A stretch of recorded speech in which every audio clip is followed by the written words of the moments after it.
Hi guys! Welcome to my YouTube channel. In this video, I will show you how to make a message dialog program in Java using JOptionPane. We will create multiple pop-up message boxes with customized background and button colors using Java Swing. This is a simple and working Java program. Let's get started. So first, gumawa ka muna ng file name.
So, kailangan natin to i-fast forward.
Ito na lahat yung complete program. I-try natin kung may error ba o wala.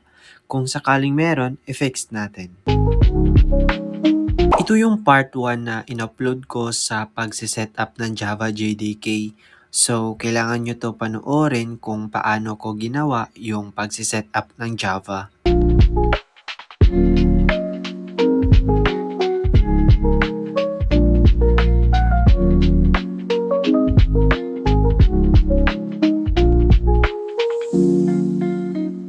Kapag lumabas to, i-install nyo lang yan kasi kasama yan sa pagsiset up ng Java.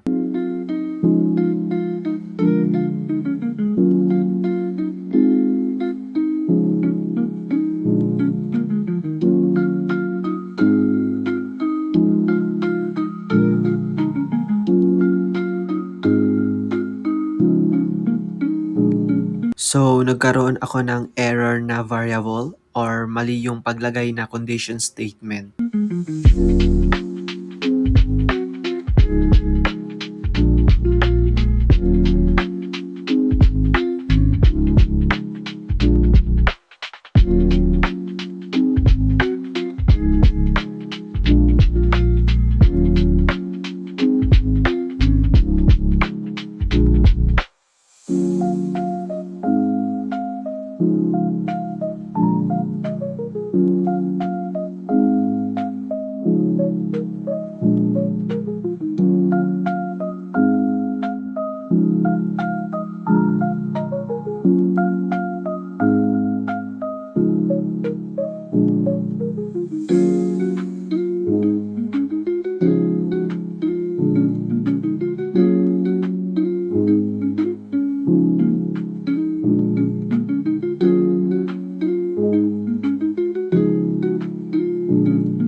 And ito yung part 2 na in-upload ko. Kailangan nyo rin to panoorin kasi may kailangan kayong i-install sa extension. Kasama rin yung sa pag-setup ng Java. I hope you learned something from my video.